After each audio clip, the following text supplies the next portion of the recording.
우리가 지난주에 골로새 교회가 가지고 있는 세 가지 특징을 함께 나누었죠. 믿음, 사랑, 소망. 이 세 가지가 골로새 교회 성도들에게 있었던 중요한 특징이었다. 오늘 본문에서는 그 세 가지를 겸비한 골로새 교인들이 어떤 특징을 보여주고 있냐면 6절 끝부분에 보시면 열매를 맺어 자라는 도다. 자, 이렇게 말씀을 하고 있습니다. 열매를 맺어 자라는 도다.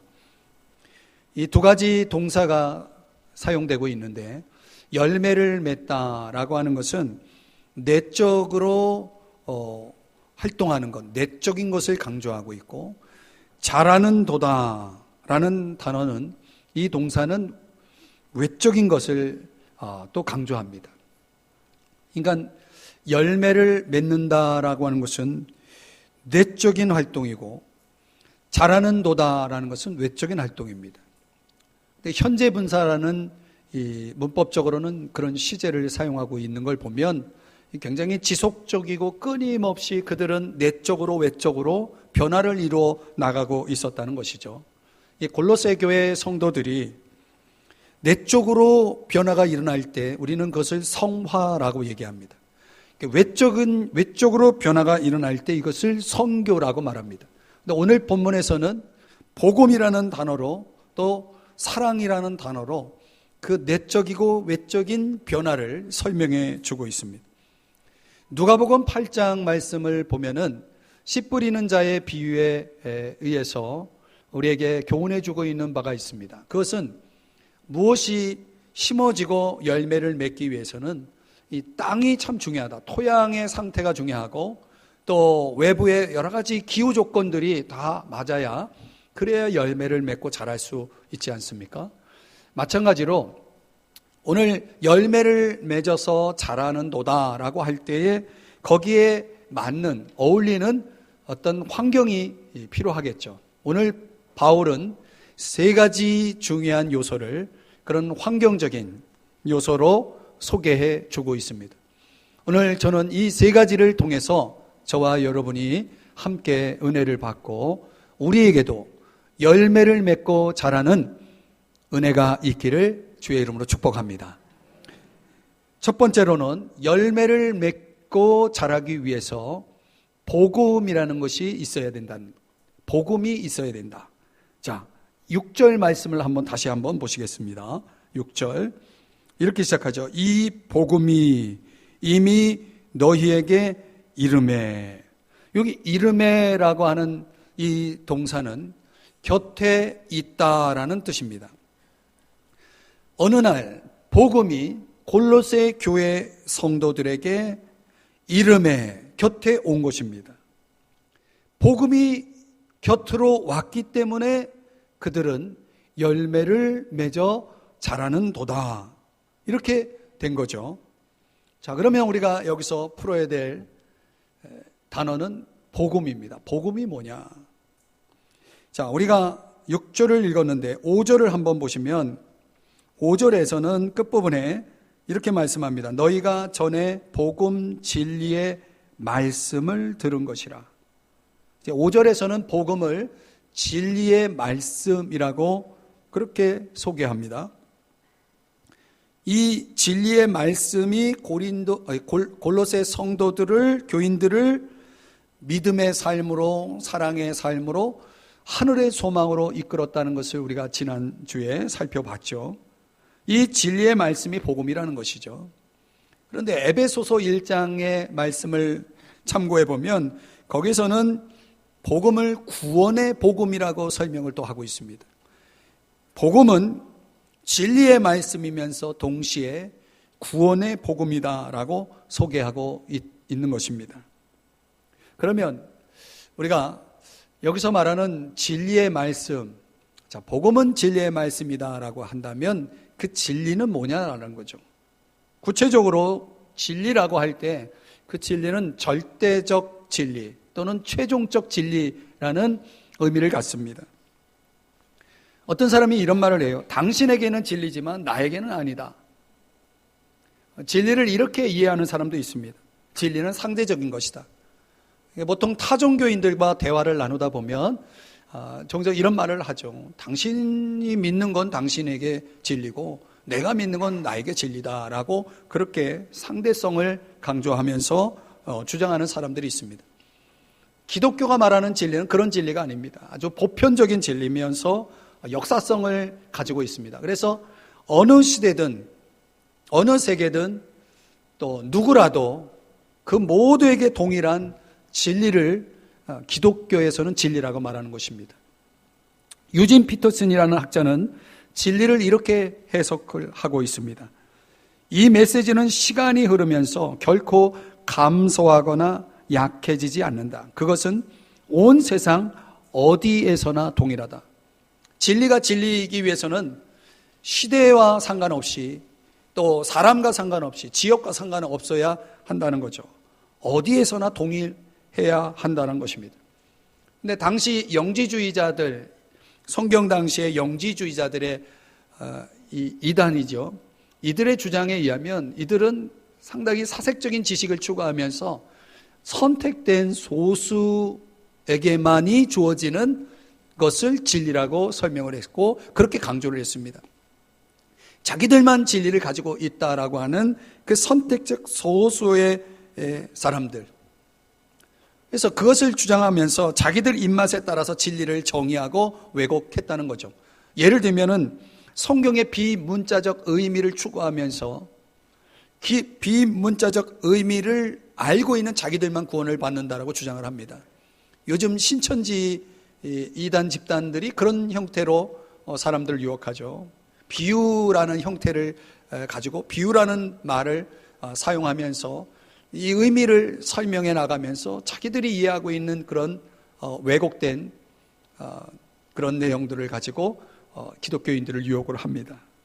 그러니까 성경의 비문자적 의미를 추구한다는 것은 사실상 정확하게 보면은 문자를 해석한다는 차원에서는 맞는 듯 하지만은 문자를 어떻게 해석하느냐라는 그런 해석학의 문제가 있거든요. 그러니까 자기 입맛에 맞게 그 성경을 풀어 해석해버리면 전혀 성경이 의도한 것과는 다른 결론이 나오게 되어 있습니다. 굉장히 위험한 거예요. 그래서 올바른 해석학이 주어지지 않으면 성경은 말 그대로 성경이 아닌 전혀 다른 책이 되어버리고 마는 것입니다. 예를 들면 그래서 그들의 비문자적 의미 해석의 결과가 뭐냐면 예수님은 인간으로 태어나지 않았다는 것이고 성육신하지 않았다. 예수님은 육체적으로 부활하지 않았다. 뭐 예를 들면 이런 결론들이 막 나오는 겁니다. 말도 안 되는 거죠. 그래서 이단들의 주장을 가만히 들어보면 성경에 입각해서 들어보면은 정말 말도 안 되는 주장들을 하는 것을 볼 수가 있어요. 이 당시 영지주의 이단들이 골로새 교인들에게 그렇게 유혹을 하고 있었다는 말입니다. 이제 바울은 골로새 교인들에게 에바브라를 통해서 전해준 그 진리, 복음의 진리의 그 진수를 이렇게 정리해 볼 수가 있어요. 본질적으로 기독교가 말하는 진리는 굉장히 교리적입니다. 체계가 있습니다. 우리가 보통 신앙생활을 해도 장로교 같으면은 웨스트민스터 교리 문답이라 해가지고 교리를 오늘날에는 장로교도 이런 차원에서 교리 교육에 대해서 상당히 취약하다고 그래요. 오히려 천주교 같은 그런 단체에서는 그 교리, 천주교도 교리가 있거든요. 약간의 차이가 있습니다. 그런 교리를 상당히 교육하는데 시간을 많이 씁니다. 근데 오늘날 교단을 초월해 가지고 개신교회 같은 경우에는 교리 교육이 상당히 약합니다. 그래서 제가 해마다 우리 교회는 교리 교육을 다시 시작해야 되겠다 해서 작년부터 올해도 했고 계속 그런 부분들을 작년서부터 진행을 하고 있죠. 근데 여기 바울이 말하고 있는 진리, 에바브라를 통해서 골로새 교인들에게 전달된 진리는 본질적으로는 교리적이다. 그 교리에 크게 네 가지 영역이 있어요. 하나는 하나님은 누구신가? 하나님은 창조주이시고 심판주이시고 구속주이시다. 인간은 누구인가? 인간은 죄인이다. 죄로 인해 영적으로 죽었다. 그 후에는 심판을 받는다. 회개와 믿음을 통해서만이 인간이 죄로부터 자유해질 수 있다. 인간론. 그리스도는 누구신가? 그리스도는 죄가 없으신 분이시다. 그래서 우리의 죄를 위해 십자가에 죽으시고 부활하셨다. 예수님은 장차 승천하신 그 예수님 다시 재림하실 것이다. 예수님은 누구신가? 성령은 누구신가? 우리로 하여금 하나님의 자녀됨을 확신하게 하고 또 용서됨, 용서받음, 죄사함의 확신을 주시는 분, 우리 안에서 내주하셔서 역사하시는 성령 하나님. 적어도 기독교가 말하는 교리적 진리는 이 네 가지 영역으로 요약할 수가 있습니다. 이걸 더 함축하면 예수를 믿으면 구원을 받는다는 것입니다. 예수를 믿으면 구원을 받는다. 영생을 얻는다. 이 기독교의 핵심 진리가 여기에 있는 것입니다. 만일 여러분, 저와 여러분이 우리 죄를 위해서 이 세상에 오셨고 십자가에 죽으셨고 부활하신 예수님을 전하고 가르치고 그리고 그 예수님을 믿지 않는다면 여러분, 그건 기독교가 아닙니다. 오늘날의 기독교가 문제가 되는 것은 세속화입니다. 이게 세속화의 문제는 뭐냐면 우리가 믿어야 될 예수님을 변질시키는 겁니다. 어떤 예수님으로 변질시키냐면 현재적 필요를 충족시켜 주시는 예수님으로. 우리가 예수님을 믿긴 믿어도 그분이 십자가에서 죽으시고 부활하셨다라고 하는 이런 기독교 복음의 핵심을 빼버리고 그분은 살아계시고 지금도 나를 도와주고 계시는 분, 마치 알라딘의 지니처럼 내 소원을 들어주는 그런 예수님을 믿는 사람들은 참된 기독교, 성경이 말하는 예수님을 믿는 사람이 아닙니다. 그러니까 십자가와 부활이 빠진 살아계신 예수님을 믿는 것은 기독교가 아니라는 것입니다. 여러분 중에 철로역정 요즘 지금도 하나요? 모르겠는데 이 철로역정이라는 작품 속에 보면은 크리스천이 순례의 여정을 가는 중에 일단의 행렬을 만나게 되는데 그 행렬 선두에 누가 있냐면 사심이 있습니다. 사심. 제가 이제 한자로 말씀드렸는데 자막에 보시는 대로 my ends, 영어로는 그렇게 표기됩니다. 이 사심은 누구냐면 말 그대로 사사로운 욕심을 가지고 살아가는 사람들, 자기 욕심과 자기 판단을 중심으로 해서 살아가는 사람을 지칭합니다. 이 사심을 만나서 이제 묻는 것입니다. 당신들 어디서 왔냐? 그랬더니 나는 교원성에서 왔다. 한자로 말하면 영어로는 fair speech입니다. 교원성이라는 언변의 도시죠. 말 그대로 신앙생활을 하지만 말로만 신앙생활을 하는 사람들이 사는 도시입니다. 이 사람들은 말로만 하는 것이기 때문에 참된 신앙이라고 할 수 없잖아요. 늘 교묘한 말로 자기 합리화를 시키면서 살아가는 사람들이 사는 도시, 저 언변의 도시, 교원성에서 왔다라고 대답을 합니다. 당신과 함께하는 이 일행들은 누구냐고 또 크리스천이 묻습니다. 그랬더니 그 주변 사람들을 소개하는데 money love, 애전, 돈을 사랑하는 사람이다. 거기 일행 중에 그런 사람이 있고 또 자막에 나오는데 hold the world, 세상에 푹 빠져 있는 사람, 세상에만 집착하고 있는 사람, 그 다음에 save all, 모을 줄만 알지 쓸 줄 모르는 사람들, 이런 일행들을 소개를 합니다. 흥미로운 것은 이들이 같은 학교 출신인데 그 학교 교장 선생님의 이름이 엘이에요. love gain, 이익을 추구하는 사람. 그러니까 수단 방법을 가리지 않고 자신의 이익을 추구하는 이 교장 선생님의 사상을 저들이 다 받은 거죠. 애전이든 세제든 저기 나와 있는 대로 인색, 이들이 다 그 영향을 받고 있는 것입니다. 근데 이들이 이제 크리스천을 향해서 이렇게 그 작품 속에서 이렇게 말을 합니다. 당신들의 모습이 이렇게 초라하냐고. 예수를 믿어도 좀 우리처럼 먹을 거 다 먹고 취할 거 다 취하고 이렇게 천성을 향해 가면 얼마나 좋으냐고. 여러분 듣기에 얼마나 좋습니까? 그렇죠? 이 천류역주행 작품 속에서 이들을 지금 교훈하고 있는 부분이 뭐냐면 이들에 대한 교훈은 명목상의 신앙인들의 모습을 보여주고 있는 것입니다. 오늘날 얼마나 많은 사람들이 이런 이름뿐인 신자, 명목상의 그리스도인들로 신앙생활을 해나가는지 여러분 아십니까? 크리스천이 그렇게 말을 하죠. 당신들은 잘못 믿고 있어. 잘못 믿고 있는 것입니다.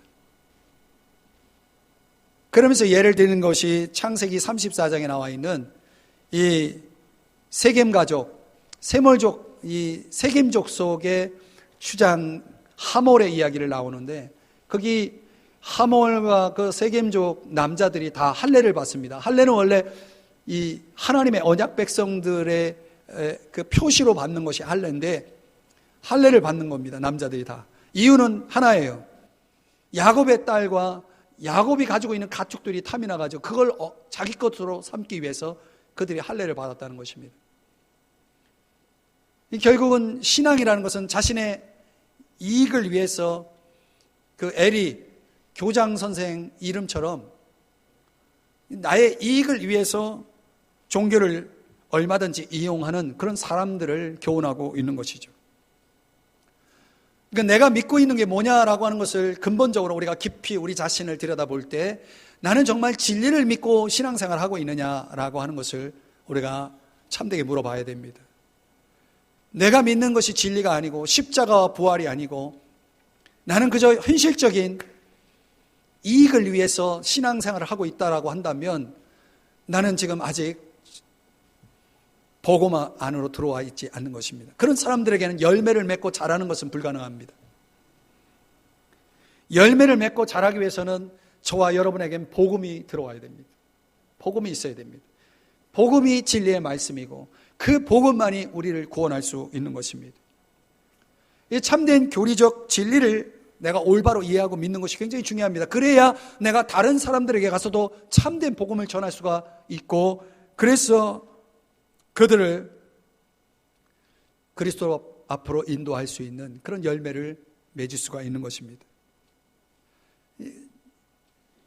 우리가 이런 복음의 진리의 말씀 속에 들어와 있느냐 그렇지 않느냐를 보면은 그 사람이 얼마큼 내적으로 변화되고 외적으로 자라는지를 볼 수가 있습니다. 그 내적인 변화와 외적인 성장이 이루어지지 않는 사람들의 공통점은 그들 속에 참된 복음이 들어가 있지 않다는 것입니다. 굉장히 중요한 말씀을 드리는 겁니다. 이 골로새 교인들에게는 이 참된 복음이 들어가 있었다. 이게 참 중요한 부분입니다. 두 번째, 그들이 열매를 맺고 자라는 데 있어서 있었던 것은 은혜였다는 것입니다. 한번 따라 하십시다. 은혜. 6절의 말씀에 보면 중간에 너희가 듣고 참으로 하나님의 은혜를 깨달은 날부터 여기 은혜라는 단어가 나오죠. 자, 저를 보시죠. 여러분 어떻게 우리가 열매를 맺고 자랄 수 있습니까? 오늘 본문에서는 은혜가 있어야 된다고 말하고 있습니다. 요한복음 15장 5절 예수님께서 이렇게 말씀했어요. 나를 떠나서는 너희가 아무것도 할 수 없다. 이게 은혜를 강조하는 거 아니겠습니까? 우리가 은혜 없이 할 수 있는 것이 뭐가 있습니까? 열매를 맺는 것 은혜 없이는 불가능한 것입니다. 나를 떠나서 너희가 아무것도 할 수 없다라고 말씀한 것처럼 말이죠. 그 언제부터 우리가 열매를 맺을 수 있느냐를 오늘 6절에서 뭐라고 말씀하냐면 깨달은 날부터입니다. 뭐를요? 은혜를 깨달은 날부터. 여러분 이 깨닫는다라고 하는 것은 아주 피상적인 수준이 아니고 정말 확실하게 확고하게 파악하고 인식한 상태를 얘기합니다. 딱 깨닫는 겁니다. 그거를. 이 은혜가 깨달아질 때 그때 그 사람 변화됩니다. 열매를 맺고 자라는 것입니다. 그러니까 내가 열매가 없고 성장하지 않는다면 그 사람은 아직 은혜를 이해하지 못한 거예요. 그냥 피상적으로 은혜가 뭐 이렇다 저렇다 말할 수 있겠지만은 진짜 깨닫는 것이 아니라는 것입니다. 그런데 흥미로운 것은 6절에서 참으로라는 단어가 하나님의 은혜 앞에 있습니다. 그렇죠? 보이시나요? 그래서 이것을 직역하면 진리 안에 있는 하나님의 은혜입니다. 여러분, 세상 사람들도 다 은혜라는 단어를 사용합니다. 그들이 말하는 그런 은혜하고 성경이 진리 안에서 말하는 은혜는 다른 뜻이 있습니다. 더 메시지 번역에서는 하나님께서 하고 계신 일이라고 번역을 했습니다. 은혜를 하나님이 하고 계신 일입니다. 여러분, 하나님이 어떤 일을 하고 계실까요? 은혜라는 단어를 정의하기를 이렇게 정의할 수 있습니다. 은혜라는 것은 받을 자격이 없는 것을 주는 것입니다. 받을 자격이 없는데 주는 것입니다. 이게 은혜입니다. 그런데 비슷한 단어가 하나 있어요. 자비라는 단어가 있습니다. 이 자비라는 단어는 마땅히 받아야 할 대가를 주지 않는 것입니다. 서로 상반됩니다. 마땅히 받아야 될 것을 주지 않는 것이 자비고, 받을 자격이 없는데 주는 것을 은혜라고 말합니다. 이 서로 상반된 이 두 가지 개념이 우리들에게 주어진 겁니다. 우리가 마땅히 받아야 될 게 뭡니까? 지옥입니다. 죄값으로 우리가 지옥 형벌을 받아야 됩니다. 그런데 지옥이 아니라 우리에게 천국을 주신 것입니다. 천국은 우리가 받을 자격이 없는 겁니다. 우리가 마땅히 버려져야 됩니다. 그런데 자비로 버려지지 않고 은혜로 용서를 받았습니다. 우리는 죽어 마땅한 자입니다. 그런데 자비로 죽지 않았습니다. 우리에게 은혜로 생명을 주신 것입니다. 여러분, 우리가 하나님께 받은 것들을 돌아보십시오. 우리 힘으로 이룬 것이 아무것도 없습니다. 골로새 교회 성도들이 구원을 받았을 때 그들이 제자훈련 코스를 수료했기 때문에 구원을 받았습니까? 1년에 이런 예배 의식을 잘 참여해서 구원을 받았습니까? 아닙니다. 어떤 특별한 은혜 체험을 했기 때문에, 신비 체험을 했기 때문에 구원을 받았습니까? 그것도 아닙니다. 여러분, 당시 골로새의 이단들, 당시에 이 이단들이, 영지주의 이단들이 주장했던 게 이런 것들입니다. 이런 특별한 체험을 해야, 어떤 자기들이 전해주는 지식을 전수받아야 구원을 받을 수 있다라는 식으로 주장을 했던 것입니다. 바울은 무슨 소리냐? 그게 아니다. 그게 아니다.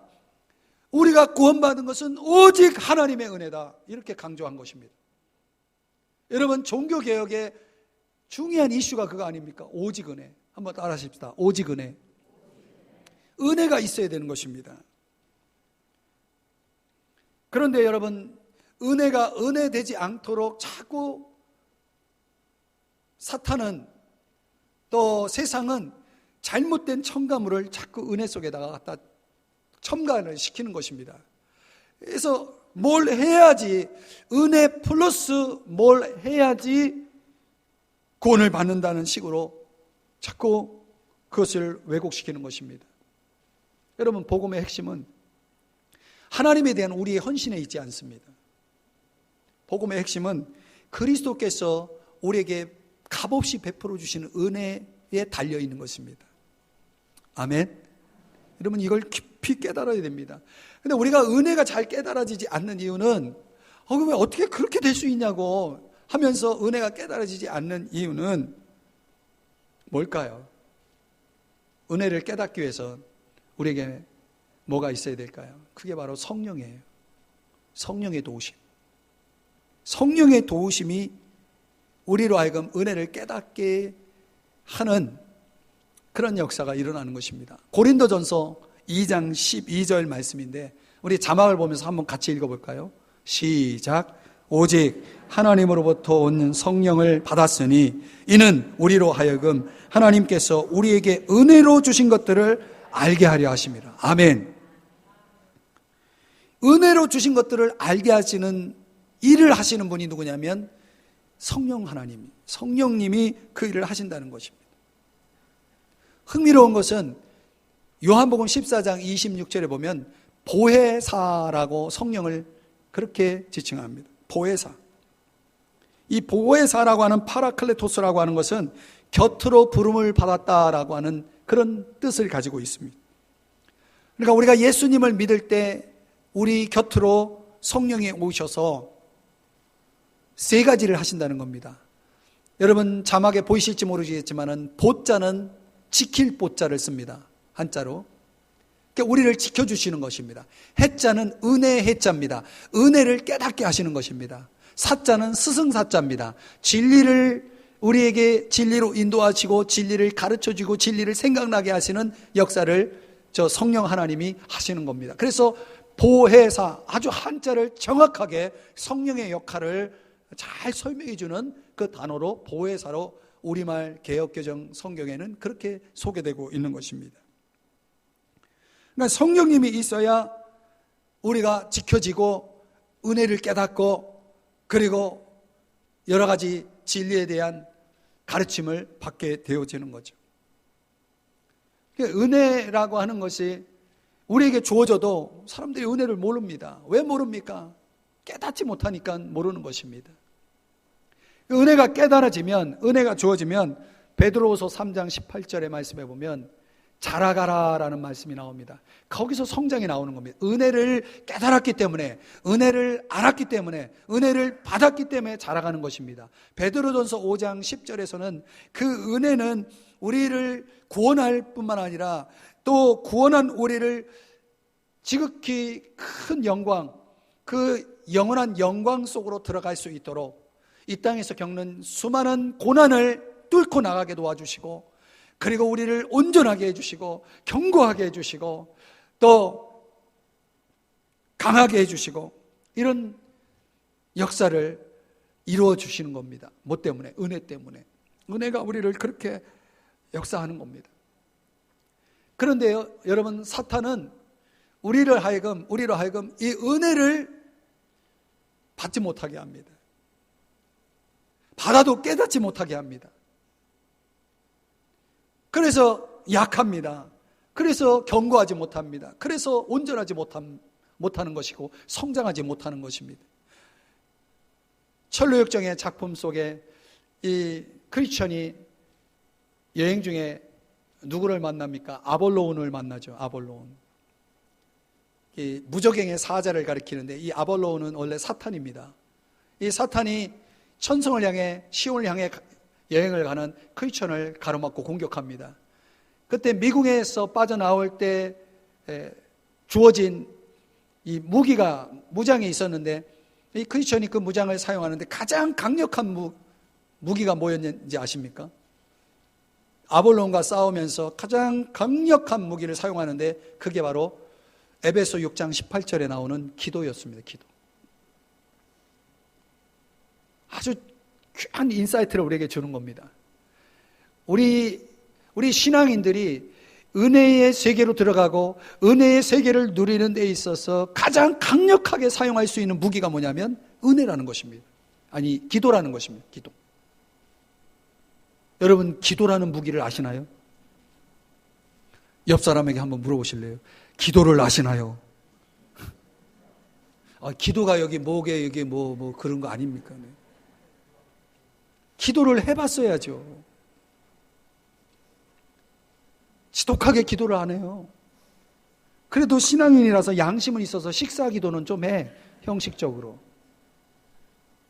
그것도 사람들이 볼까봐 식사 기도도 대충 해.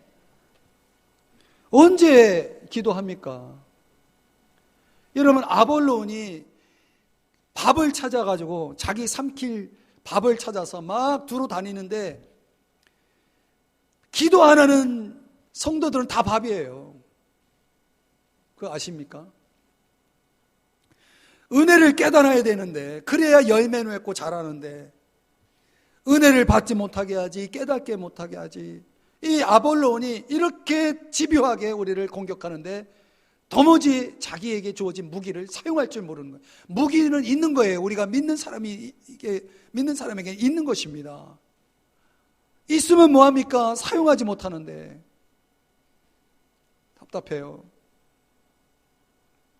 사랑하는 여러분, 은혜 가운데 거하시기를 주의 이름 축복합니다. 그러기 위해서는 성령의 도움이 반드시 필요합니다.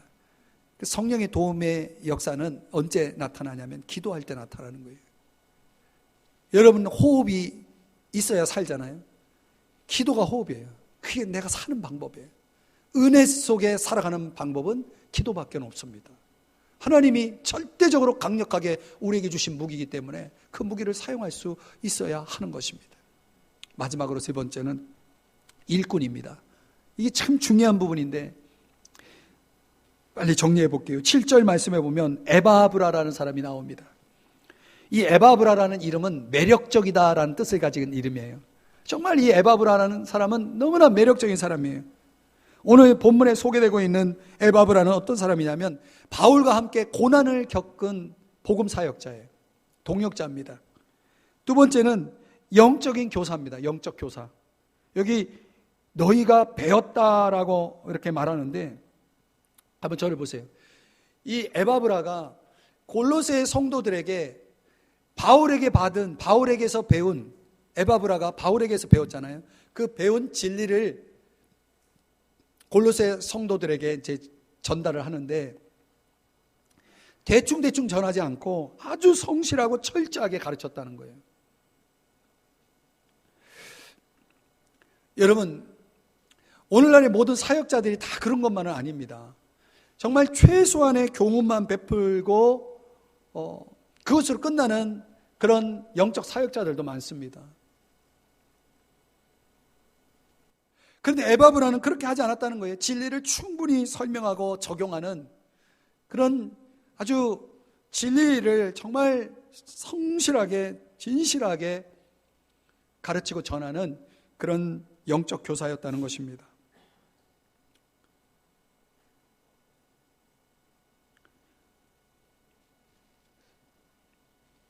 제가 이제 여러분들에게 강해 설교를 하고 있는데 이 강해 설교는 이런 원리를 적용한 겁니다. 진리를 충분히 설명하고 이해시키고 적용할 수 있도록 돕기 위해서 하는 작업입니다. 근데 이게 설교를 준비하는 자의 입장에서 보면은 정말 상상할 수 없을 만큼 힘든 작업입니다. 너무 힘든 작업입니다. 나 혼자 이해하고 끝나는 거는 그거는 조금 쉬워요. 근데 이거를 다른 사람들에게 전달하는 굉장히 어려운 고난도의 작업입니다.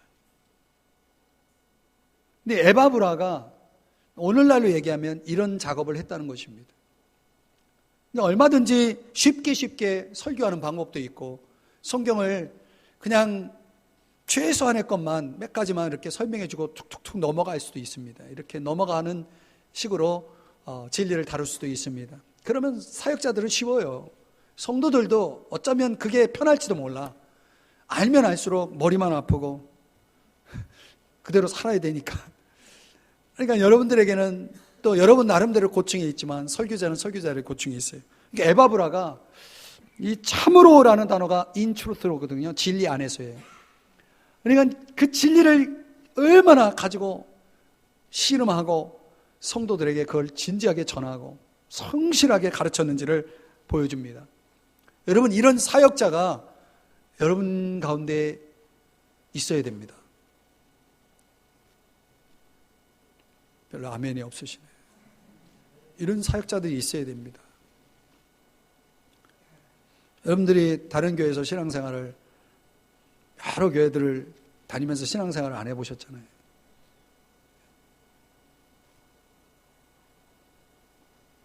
이 영적 교사가 나에게 꼭 있어야 된다는 걸 제가 강조하고 있습니다. 골로새서 4장 12절에는 이 에바브라는 골로새 교회 성도들을 위해서 늘 기도하는 사람이었다. 항상 기도하는 사람이었다. 또 오늘 본문 7절에서는 신실한 일꾼이다. 신실하다는 것은 정말 믿을 만한 사람이었다라고 하는 것입니다. 그런 거 있잖아요. 오늘날의 많은 사역자들 중에는 자신의 야심과 탐욕의 수단으로 얼마든지 사역을 할 수 있다라고 하는 것이죠. 여러분들이 이 한국교회 사역자들을 위해서 기도해 주셔야 될 게 그런 것들이에요. 자신의 야심을 위한 수단으로 사역을 해나갈 수 있는 유혹이 있습니다. 에바브라는 그렇지 않았다는 것입니다. 그 복음의 순결함을 불순물로 채우지 않고 혼합시키지 않고 철저하게 진리 안에서 골로새 교회 성도들을 위해서 애썼다는 것입니다. 열매를 맺고 자란 이유가 바로 여기 있는 것입니다. 에바브라가 있었기 때문에 가능했다는 것입니다. 거기에 추가로 골로새 교회에는 빌레몬과 같은 좋은 신앙의 모델이 평신도 지도자인 오늘날로 얘기하면 장로와 같은 좋은 신실한 이 성도가 있었다는 것입니다. 오네시모를 그 용서할 수 없는 오네시모를 용서하고 사랑하는 형제로 받아들인 그 빌레몬의 사랑의 좋은 롤모델을 보면서 골로새 성도들은 사랑을 배웠고 사랑을 행할 수 있는 성도들이 됩니다. 열매를 맺고 자라려면 영적인 멘토, 키퍼슨과 같은 영적인 멘토, 에바브라 같은 영적 사역자가 있어야 되고 또 하나 좋은 신앙의 모델이 있어야 됩니다. 이걸 하나로 묶어서 제가 일꾼이라고 오늘 세 번째 주제를 그렇게 설명을 했습니다.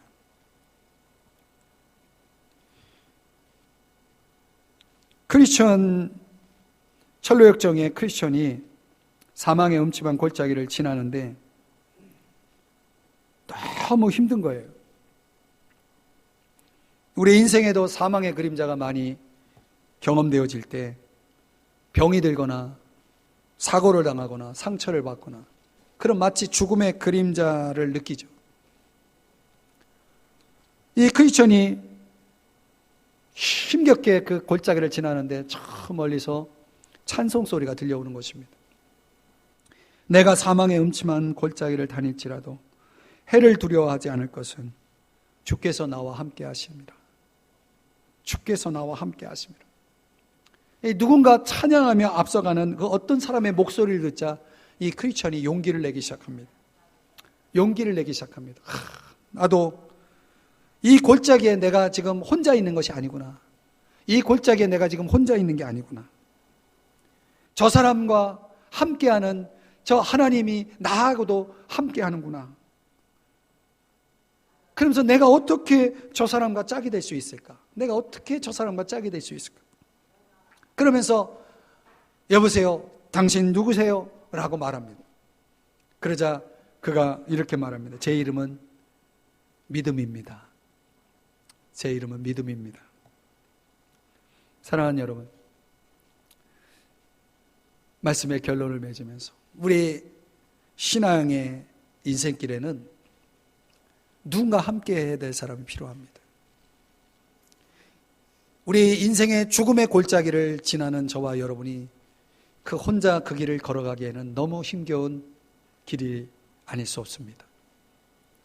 그래서 우리가 아주 충성스럽고 성실한 성도, 신실한 사역자와 인생길을 동행할 수 있다면 그것이 얼마나 우리에게 큰 위로고 기쁨이 될 수 있겠습니까? 저는 여러분들의 신앙이 열매 맺고 자라기 위해서 하나님은 그런 신실한 영적인 멘토를 허락하신다고 믿습니다.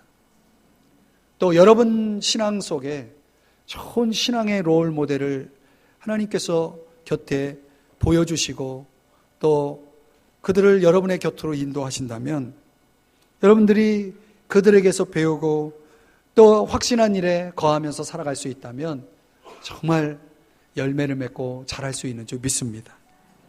부디 여러분의 신앙 속에 이 말씀이 참 진리의 말씀이 하나님의 은혜가 이런 신실한 사역자와 동행하는 그런 세 가지가 여러분의 신앙 속에 꼭 있기를 주님의 이름으로 축복합니다. 열매를 맺고 자라시기를 축복합니다. 다 같이 자리에서 일어나서 찬송 부르시고 축도로 예배 마칩니다.